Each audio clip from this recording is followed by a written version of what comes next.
Rádio Metropolitana, a nova rádio do Grande Porto para todo o mundo. Bom, e já estamos com um novo convidado, desta feita com Carlos Clemente, que vem cá exatamente falar do ABC do crime, Açores, a nova Alcatraz. O Carlos Clemente é formado em marketing pelo ISCAP e é sargento ajudante na GNR, e eu perguntar-lhe-ia, uma vez que a sua profissão está ligada ao fim e ao cabo à investigação, se todo o que tem, ao fim e ao cabo, feito o seu trabalho, portanto, faz o seu trabalho diário, portanto, ligado ao crime e à investigação e tal, se isso terá, ao fim e ao cabo, influenciado a escritura deste livro. Olá, bom dia. Olá, bom dia. Obrigado por esta oportunidade. A profissão que eu exerço faz sempre parte de todo o conhecimento que nós vamos tendo ao longo do tempo. Claro, eu estou ao fim e ao cabo a colocá-lo um bocadinho em relação à sua profissão, porque como é investigador e como este é um romance policial, há páginas tantas, terá alguma coisa, ou foi inspirado em, deduzo eu, não sei. Sim, tem a ver. Tecnicamente, estou há 24 anos na instituição, vou aprendendo muito, assimilando muito, e o critério da escrita, as bases que sustentabiliza o que está escrito, é fruto do conhecimento que tenho, conhecimento profissional. Por isso está o mais próximo do real possível, apesar de ser ficção e dentro de um romance, mas está o mais próximo do possível. Claro. Entretanto, eu gostava que me dissesse, Alcatraz, todos nós sabemos que é um centro penitenciário, ou foi um centro penitenciário federal de alta segurança que ficava numa ilha com o mesmo nome, em São Francisco. Porquê que Açores é comparado a Alcatraz? Ou não tem nada a ver? É só um título? Não é o arquipélago dos Açores que é equiparado a Alcatraz. O Alcatraz veio do conceito da prisão, de uma ilha-prisão, e o trama internacional, porque o livro tem duas partes, um trama nacional e um trama internacional. Nesse trama internacional é que um dos ilhéus dos Açores é que vai virar uma ilha-prisão, e essa ilha-prisão terá interesses de um gigante americano, de um país americano, e foi o mais próximo que havia da prisão de Alcatraz, porque essa prisão, porque quando os leitores virem, os presos que lá estão vão ser oriundos aí de um local conhecido internacionalmente, que vai ser desmantelado e desmobilizado para o local, originando umas receitas extraordinárias para o arquipélago, que depois vai ter as suas convulsões e transformações neste trama internacional que está inscrito aqui no livro. Já estou a entender. De qualquer forma, também este livro retrata uma cidade romana. Quer-nos falar sobre essa cidade? Sim, o livro foi feito nessa perspectiva do sonho. E, como sabe, os projetos, se tiverem data, são execuíveis, senão serão sempre sonhos. E, neste caso, o projeto tinha que ter data, e a data foi agora, e foi elaborado aqui no livro. O que é que passou?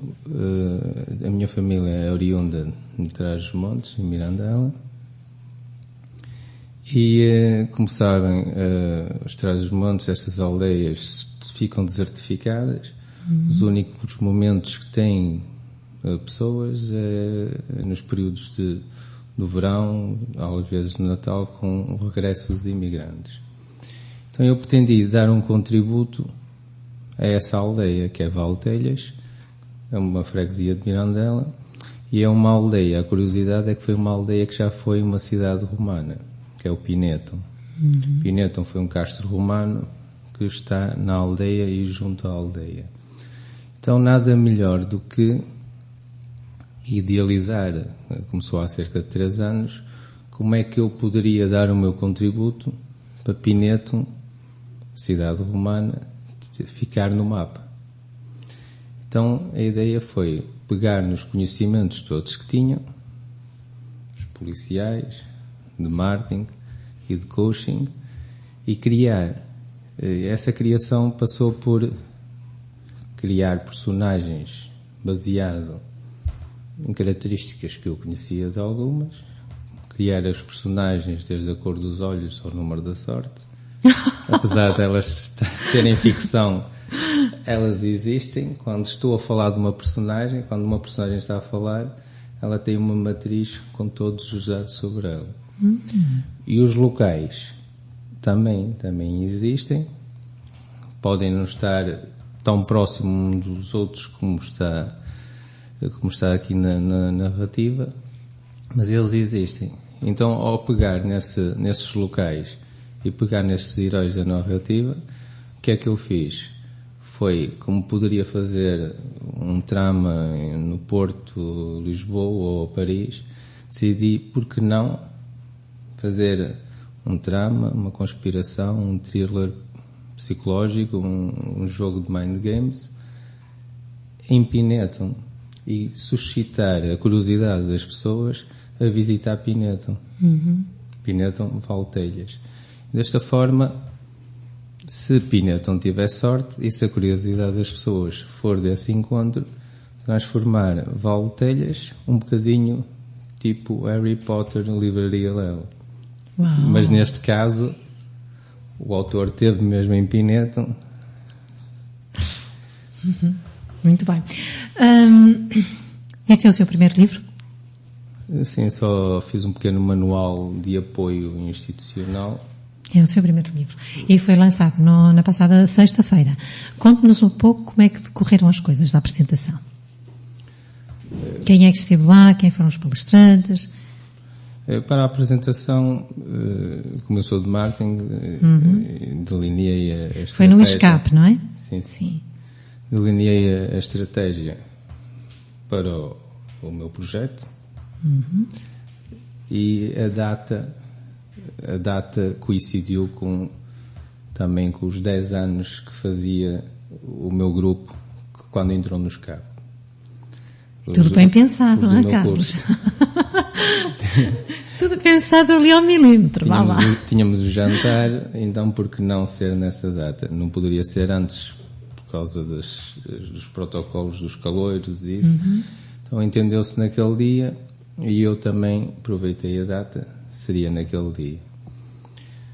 Então, como o livro está classificado pela editora como de criminologia e coaching, nada melhor do que convidar. Numa primeira fase, isto já teve uma preparação antes, foi no jantar alumni do SCAP, em que foi apresentado ao Sr. Presidente do SCAP, Dr. Fernando Magalhães, esta situação, e ele recebeu com um bom agrado e propôs fazer a apresentação no local. É por isso que só recuando um bocadinho o porquê do SCAP. Além de ter estudado lá, a minha esposa ter estudado lá, foi nesse jantar alumni. Afinal, os jantares e estes encontros servem para enriquecer as pessoas e contribuir para o desenvolvimento, ao contrário do que alguns pensam. Então, o Sr. Presidente abordou um pouco do que me conhecia e estas influências do SCAP no autor e na obra. E ele teceu os seus comentários. E a seguir foi convidada também a doutora Paula Alferes, que me deu uma disciplina de criatividade e inovação no curso de marketing, que abordou a influência do marketing no autor. Para a criminologia, foi a doutora Elizabeth Magalhães, criminóloga, que leu o livro e fez a análise crítica do livro com base na perspectiva do criminólogo. Sim. E em termos de coaching, porque o livro tem cerca de 10 ferramentas de coaching em que os heróis da narrativa vão ter que usar para se desvencilhar de alguns traumas que lhes aplicaram, e essas ferramentas, essas técnicas podem ser utilizadas por qualquer pessoa que leia e fica a aprender que, de facto, se fizer desta forma, irá chegar lá. Então, para isso, contei com a Master Coaching da Alta Performance do Ricardo Silva, de uma empresa de coaching. Ela é Dora Elisabel, é Master Coaching em Coaching e PNL, Programação Neurolinguística. Então, a parte dela foi fazer análise crítica com base em termos de coaching, qual foi a influência que teve, e fez a análise crítica. E o curioso é que cada uma foi buscar partes do livro diferentes e leu, e foi uma forma... Foi bastante agradável, então. E agradável. Está aí a falar de coaching, também é formado, é coach? Sim, tenho a certificação internacional de coaching. E não só, não é? Tem outra certificação de defesa pessoal, que eu nem sei dizer, Yondan, não é? É assim, do Hakuryu Jujutsu Shiatsu, é isso? É sim, é o quarto dan de E porquê, Carlos, porque este certificado em defesa pessoal, talvez esteja ligado com a sua área profissional, depois o marketing e depois então o coach. E tudo junto neste livro. O seu dia-a-dia consegue ser isso tudo? É assim, porque... Ou tem tempo para tudo? Quer dizer, há momentos para isto, para aquilo, para aquilo outro. A estabilidade que temos é com base no recurso ao nosso passado. E eu cedo consegui definir qual seria o meu futuro. E, por exemplo, aos 14 anos já tinha recebido uma técnica na escola que era escrever num papelzinho o que é que eu queria fazer ao longo dos anos e onde é que ia estar atingido. Fantástico. Então, aos 14 anos, tinha dito que... E depois defini lá os meus objetivos, e um deles seria seguir a carreira militar, fazer o 12º, seguir a carreira militar. E seguiu. E mais outros objetivos. Na altura, 14 anos, ter uma conta ter um multibanco, ter uma conta, tinha assim uns objetivos mais definidos. E fui aprendendo e desenvolvendo sempre essa técnica. E a defesa pessoal surge na infância, já há muitos anos, e o Hakuryu Jiu-Jitsu é a defesa pessoal simples, não tem combate, não tem contacto. E o Coach Shiatsu tem a sua vantagem de, enquanto o Hakuryu Jiu-Jitsu ensina-nos a estimular os pontos e as instruções para maniatar, o Coach Shiatsu serve para tratar.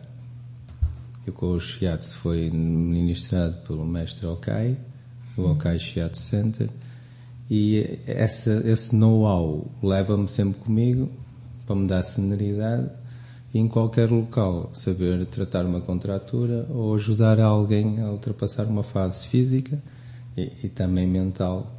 Fico contente que também seja para ajudar.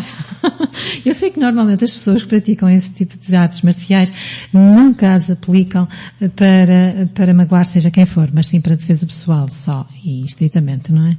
Felizmente nunca tive que de utilizar em nada, apenas nem no seu livro. No seu livro não pôs personagens com essa habilidade. Não, é pacífico, né? É mais mind games e não há contacto. Tal contacto físico não há tanto. Há mais um contacto mental e uma reação mental. Também é blogger, não é? Tem um blog. Fala-nos um pouco deste blog. O que é que transmite através do seu blog? Sim, o blog nasceu fruto de um colega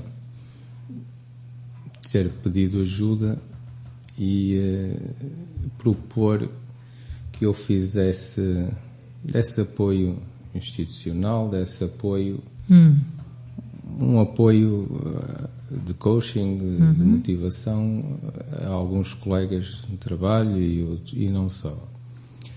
Só que pronto, perante as burocracias e autorizações que seria preciso tratar, deu uma inspiração com base nas observações que fiz Então, que tal se eu criasse as crónicas, fizesse as situações reais e depois de fazer as situações reais protegia a pessoa e alterava a própria situação e a própria pessoa e escrevia no blog a técnica usada nessa pessoa com essa situação, mas em que só o interveniente é que sabia que foi ele que lá esteve. Então todas as técnicas que lá estão, cerca de 70 sessões que lá estão, cerca de 70 técnicas que lá estão, foram usadas de facto em pessoas para ultrapassarem os seus problemas, as suas situações, a definirem etapas, e foi tudo real, mas não refere quem é, mas é um blog que serve para auxiliar e dar as ferramentas para as pessoas encontrarem o seu caminho e atingirem os seus objetivos. Portanto, é motivacional, não é? Também. Motivacional, livrando-se das suas crenças limitadoras. Que interessante. Como é que podemos aceder ao seu blog? É a ABC do Crime? Que é abcdocrime.blogspot.com. Muito bem. Então, lá temos ensinamentos incríveis. E essa sua paixão vem exatamente do coach, portanto. Dá apoio a essas pessoas. Ao fim e ao cabo, é um treinamento, como é que a pessoa deve fazer, agir nesta e naquela circunstância. Sim, há muitos anos que a minha predisposição é para ajudar o próximo. É um prazer, é ajudar quem quer ser ajudado, é a sua filosofia. Transmitir o conhecimento, parabéns. Auxiliar tanto profissionalmente como pessoalmente, auxiliar as pessoas. Em 2015 é que fui fazer uma formação de coaching de alta performance, do altaperformance.pt, do Ricardo Silva, que ele foi fundador do coaching desportivo em Portugal. E nessa parte aí eu recebi esse ensinamento e fiquei com uma maior abertura psicológica de saber que existia algo que afinal encaixava na minha forma de ser. Daí o desenvolver o coaching e ir um bocadinho mais além. Muito importante. Nós vamos continuar aqui com o nosso convidado de hoje, Carlos Clemente, autor de Açores, a Nova Alcatraz, relativamente ao seu livro, terá alguma coisa que possa ilustrar aos nossos ouvintes através da leitura? Que queira fazê-lo, Carlos? Sim, é só primeiro um esclarecimento. Tem a página no Facebook e um grupo. Sim, isso relativamente era o que eu queria lhe perguntar há pouco, e entretanto as conversas sucedem-se, as perguntas e as respostas, e eu gostava de saber se o livro se encontra em espaço físico ou se é só vendido através do online. Como é que se procede? Quem queira adquirir o livro, como é que o pode fazer? Se quiser adquirir o livro autografado com dedicatória, dirige-se ao autor. Através do online, não é? E nesse caso? Ou a empresa AFC Informática que está a comercializar o livro. Se quiser, logo que a editora coloca os livros em circulação, o mesmo vai ser vendido nas lojas FNAC, na livraria Bertrand, na Porto Editora e na UC. Pois. E quem é a editora, já agora? A editora é Mais Leitura, do grupo Legis e Life Psique. Estas pessoas todas que acabaram de escutar a sua publicidade já sabem. A Rádio Metropolitana irá até vossas casas para vos cobrar os direitos. Portanto, a publicidade, está bem? Por isso, fiquem a contar com a nossa presença. Bom, fora de brincadeiras, mas isto é verdade, não é? Vamos então... Quer ler alguma coisa? Era só... O nome é engraçado, é um nome um pouco impactante, a ABC do crime. Sim, é bastante apelativo, não é? E as pessoas ficam às vezes, mas isto está a ensinar a aplicar o crime, para praticar o crime.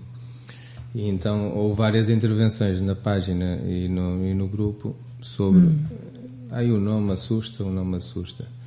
E o nome foi escolhido por mim, na altura, esta marca, porque foi mesmo para assustar, para criar inquietação nas pessoas e provocar uma alteração no seu comportamento. Porquê?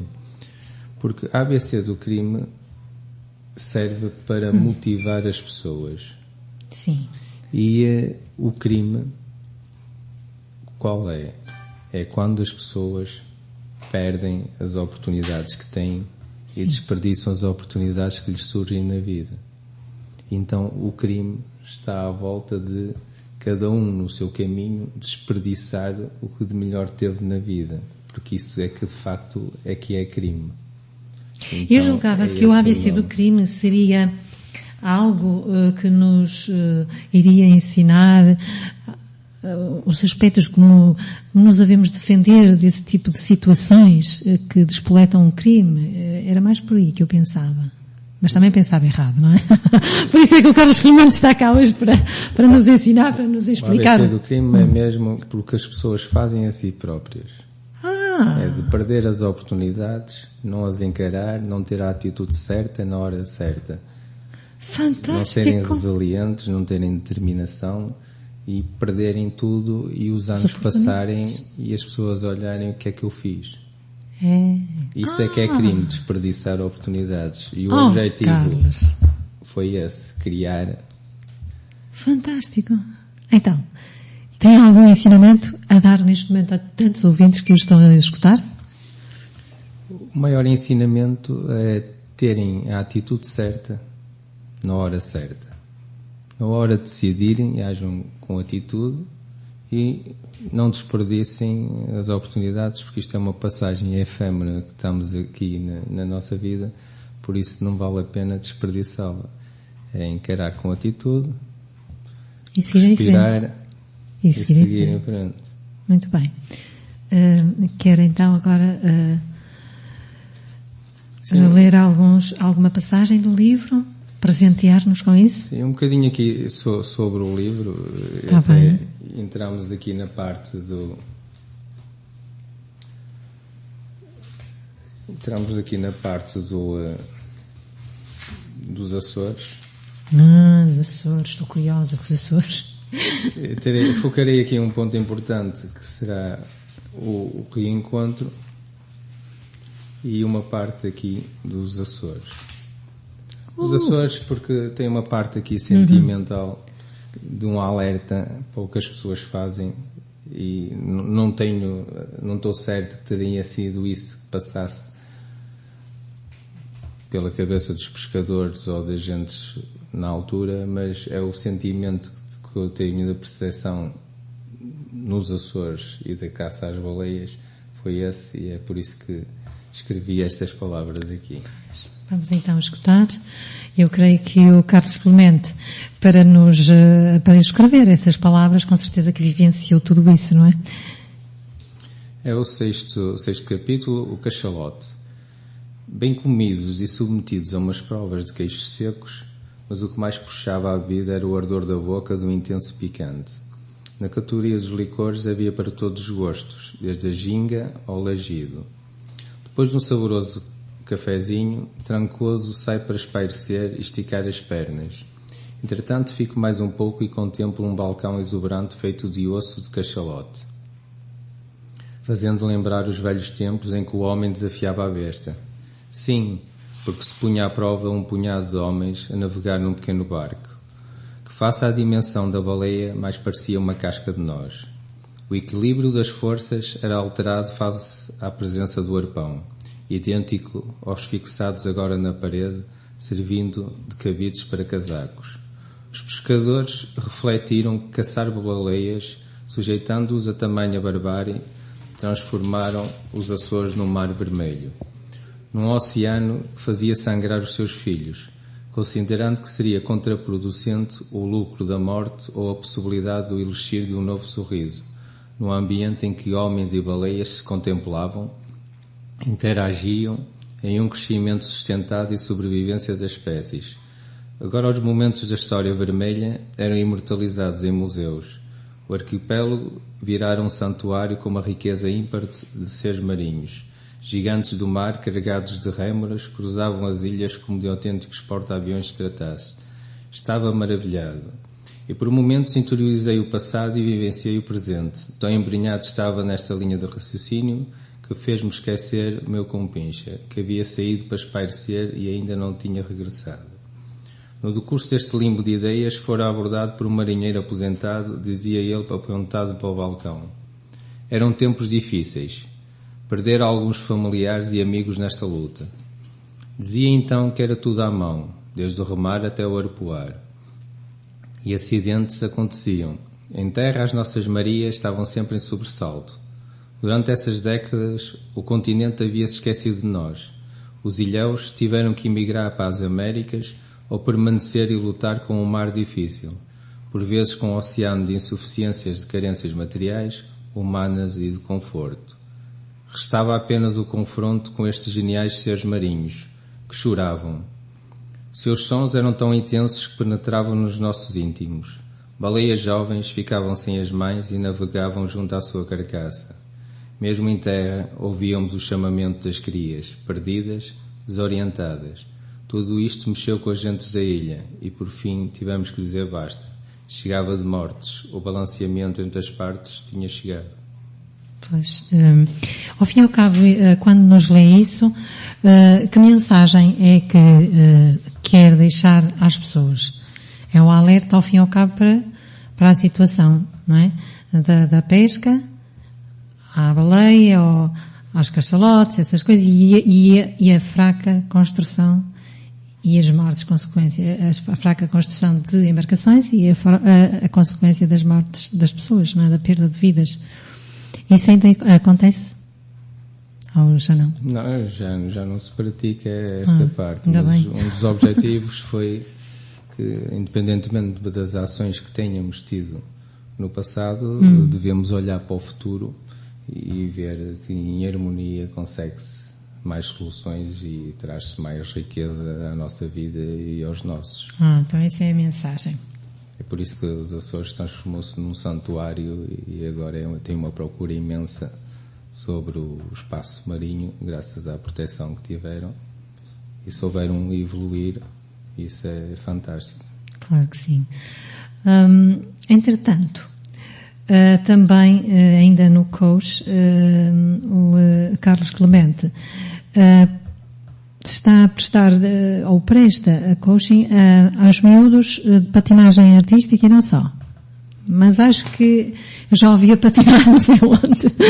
Acho que o Carlos Clemente também está muito ligado. Eu acho que o Carlos Clemente tem uma coisa fantástica. Deixe-me dizer que é um homem que está sempre ao lado da esposa e dos filhos. Isso é fantástico. A sua mulher é uma mulher forte. Desculpe, mas é uma coisa que eu reparei.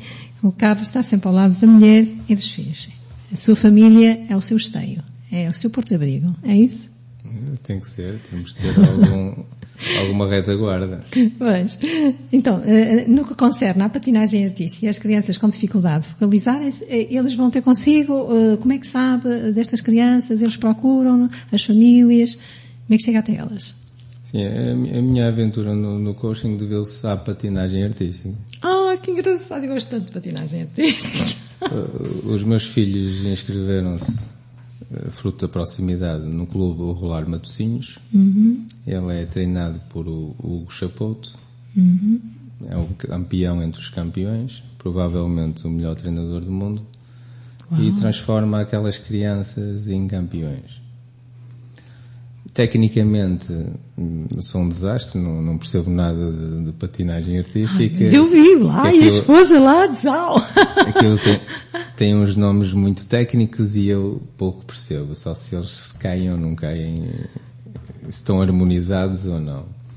Mas na parte motivacional, aí já é a minha área. Então em 2015, quando eu fui tirar essa formação, o que eu ainda me lembro de ter dito ao Ricardo Silva e à Dória Isabela foi: eu estou aqui porque quero saber como ajudar os meus filhos num desporto federado e o que é que lhes devo dizer ou não dizer.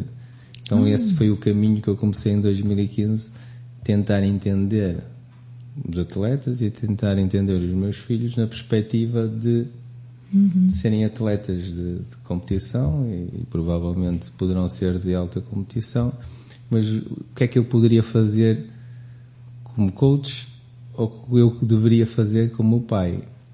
Porque normalmente então? há pais que querem gozar os triunfos dos filhos, então exigem demais, interferem demais. E nós temos o treinador, temos um super treinador que é o Hugo Chapout, ele sabe o que está a fazer e nós temos que saber comportar-nos como é que estamos a fazer. E o maior trabalho de coaching nem são às crianças, é aos pais. Bom. Porque os pais é que às vezes têm que ser reposicionados porque eles na altura não competiram, ou competiram e não ganharam, e agora querem vivenciar os êxitos dos filhos. Então provoca uma carga muito grande nas crianças, não é para o miúdo não entende que quer ganhar. O miúdo quer não desiludir o pai ou a mãe. E essa pressão deve ser tirada de cima dos seus ombros e deixá-los sorrir e patinar. Para colocar pressão, já tem o treinador a exigir-os que tecnicamente devem ser perfeitos, onde é que devem sorrir, onde é que devem olhar, está tudo previsto. A parte dos pais é que eles têm que deixar os filhos viver, principalmente dentro dos rings e dos pavilhões. Isso assim não consigo, como pai. Claro, logicamente. Em termos de crianças, pronto, são as mais ligadas ao meu circuito, porque a minha regra e máxima é ajudar quem quer ser ajudado, porque quem não quer ser ajudado não quer ouvir. E esse principal passo do coaching é as pessoas quererem ouvir, saberem ouvir, que é da parte escutativa. Então, às vezes há crianças, porque é sexta-feira 13, já sabe que vai reprovar. A sério? E logo eu já não vale a pena ir, que eu vou reprovar.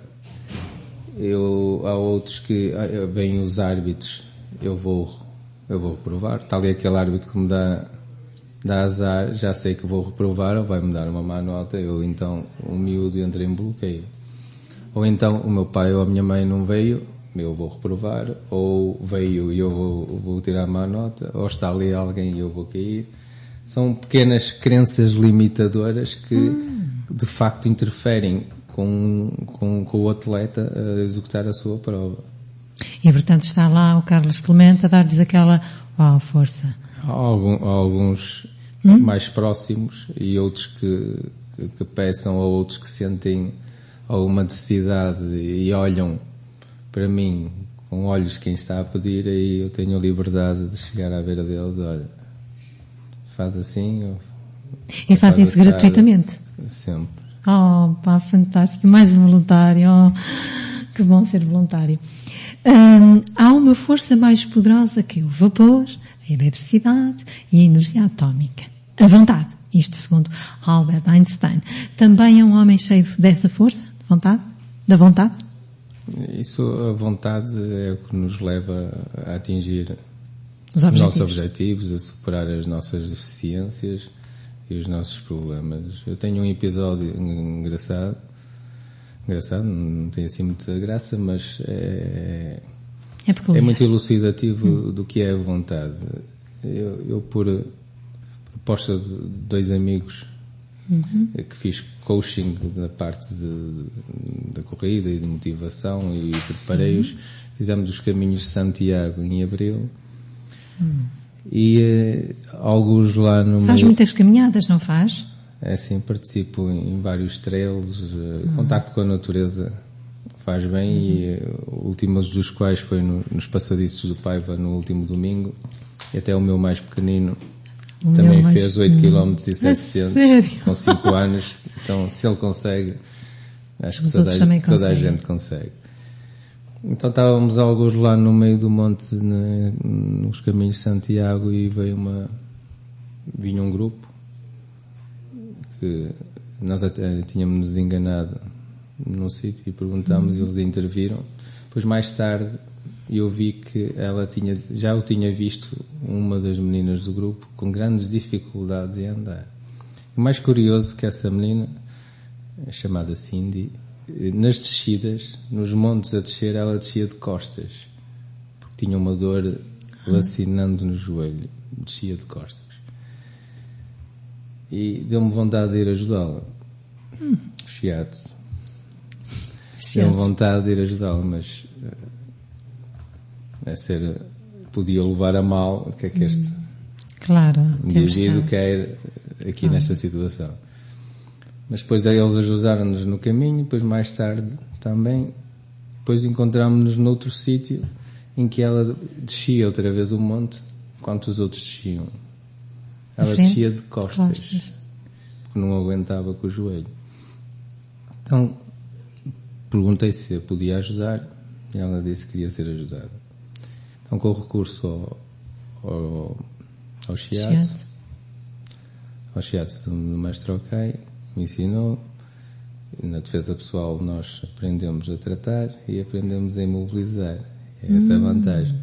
Então, com uma série de exercícios, ao fim de 2 minutos, 3, ela experimentou. E para mim foi a maior satisfação ela dizer: eu já vou conseguir chegar a Santiago. Ah, que fantástico. Ela largou a muleta e começou a andar normalmente. Isso é uma vitória, não é? Isso é a melhor coisa que uma podemos satisfação, ouvir. não é? A minha vontade e a dela. Juntas, não é?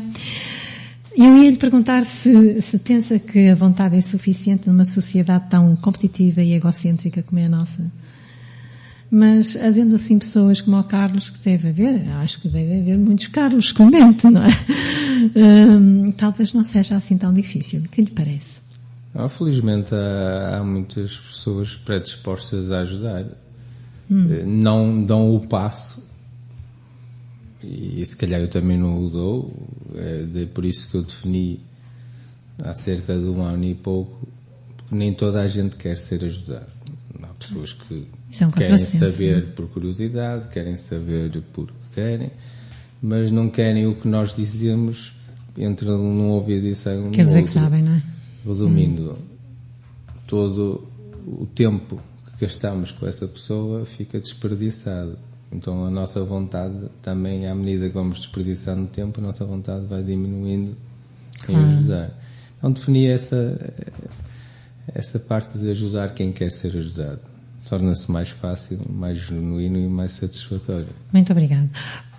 Mas antes de lhe agradecer, gostaria de lhe perguntar quais são os desafios que se propõe conquistar e sem se realizar. Ou é um homem já realizado, que eu acho que não. Eu acho que deve ser um homem com muitos sonhos, muitos desafios e não sei. Não sei se estou errado. Sim, isto é uma realidade que não para, é dinâmica. E apesar de às vezes passarmos por extremas dificuldades, passarmos por pessoas que são muito complicadas, nós tiramos a aprendizagem dessas situações e leva-nos a aprender com as boas e com as más pessoas, e depois daí tirarmos as nossas leituras e crescermos um pouco. Muitos dizem que eu devo estar realizado porque já tive o filho, plantei a árvore e escrevi o livro, mas como dizem outros, é preciso alguém para criar o filho, outra pessoa para regar a árvore e outros que vendam o livro. Pois é. Por isso nada para, não há situações que param. Estanques.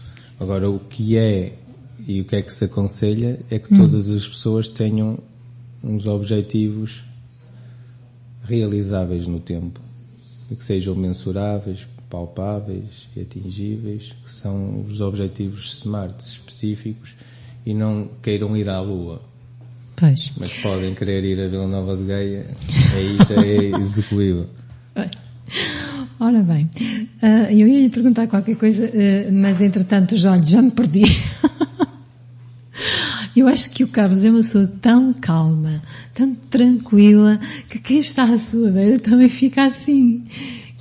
É assim também no seu dia-a-dia, enquanto profissional, em todas as suas atividades, porque são muitas, não é? Não só como aquela sua profissão, que eu acho que deve ser a base, como em todas as outras. Costuma ser assim calminho, tranquilo, transmitir esse zen. Sempre que posso é o ideal. Neste momento o Carlos está já a idealizar ou já está a escrever um novo livro e vai ser exatamente na mesma linha, ou seja, policial? Não sei se isto tem alguma coisa, este romance será mesmo policial, acho, não sei. O romance é policial. E tem tanta coisa, não é? Mistura. Tem parte, a componente policial e algumas situações da trama, mas é mais um thriller psicológico, porque ninguém descobre, segundo quem leu, não descobrem, lerem o início e lerem o fim, não descobrem. E os leitores é que têm que descobrir? Não, eu não posso revelar o que se passa totalmente no livro. Mas é um desafio constante à descoberta, porque quem ler o fim não fica a entender nada. Quem for ler o fim e dizer, afinal, normalmente no fim diz que o fulano tal é que é o criminoso. Aqui não diz. Não. Só chega ao fim, descobre o que deve descobrir. Mas isso é fantástico. Então, vai ser assim o próximo livro? Por isso que é o thriller psicológico, porque tem diversos desafios ao leitor. Eu falo muito aqui com o leitor. Isso é fantástico. É muito virado para o leitor. Ele não está sozinho quando está a ler o livro. Fantástico isso. Carlos, mas o que eu tinha perguntado é que vai fazer outro livro, ou está a fazer neste momento, ou idealizá-lo? Vai ser no mesmo registro? Eu na altura perdi-me um pouco. Só que depois, recurso ao coaching, estabeleci logo o objetivo SMART, porque eu comecei, vou escrever já 3 livros. Sério? Documentar tudo, começar a documentar, é preciso visitar os locais, recensear, para que seja tudo real, é preciso documentar tudo e arranjar matéria. Então seria outro livro que eu estava a preparar, isso tem tudo preparado, só preciso de tempo. Mas esse já está preparado, mas é de coaching. É de experiências efetuadas no coaching e o meu sistema de trabalho de coaching que eu criei. Claro, isso também é importante. Essa parte é um livro mais para ajuda, entre ajuda e alguns profissionais da área que queiram rever ou alguém que queira rever, é mais vocacionado para essa parte. Depois há o outro que entra no mesmo segmento deste. Sim. E acho que é a receita ideal que a investigação sobre como escrever um livro com os meus pressupostos fez e criou este. Acho que vou manter a receita e será mais ou menos do género. Fantástico. Chegamos ao final do nosso encontro. Não sei se o Carlos quererá acrescentar mais algum aspecto que me tenha falhado. Falhou-me. Falhou-me. Ai, Mónica. Tenho um grupo motivacional de corrida, o ABC Cream Runners. Queria que me falasse abreviadamente sobre este grupo e se tiver alguma mensagem a deixar aos nossos ouvintes, esteja à vontade. Sim, voltamos outra vez à patinagem artística. A sério? Ao pavilhão do Rolar Matosinhos. E o que é que se passava? As mães e os pais levam os meninos às 6 horas para lá e ficam às vezes até às 10 na bancada. Assim? Então, para combater o sedentarismo, foi-se propondo, e então as pessoas dizem que não sabem correr nem correm. E então, aos poucos começaram a ver que se respirassem, expirassem como deve ser e corressem num ritmo de jogging, conseguiam superar. E agora já tenho lá uma mãe que se inscreveu na meia maratona de Lisboa e de Barcelona e nunca tinha corrido. O marido também, que é pai, nunca tinha corrido. E já temos lá um grupo significativo. Já chega a cerca de 2 dezenas de pais que nunca correram e agora correm no largo da Feira de Custóias. Fantástico! Estamos a aguardar que o nosso presidente ponha lá uma pistazinha, o presidente da Junta de Freguesia, e é a iniciação à corrida, mas é tudo principalmente mental. É um grande e brilhante treinador de mente, estou a ver, Carlos Clemente. A parte mental. Ele só tem que calçar as sapatilhas, vestir calções ou leggings e depois a seguir correm. Maravilha. E para finalizar, tem alguma mensagem a deixar aos ouvintes e seus leitores? Pronto, é principalmente um agradecimento a todas as pessoas que me inspiraram. Como diz o outro, para o bem ou para o mal, inspiraram-me, porque tudo serve de inspiração e tudo serve para para documentar.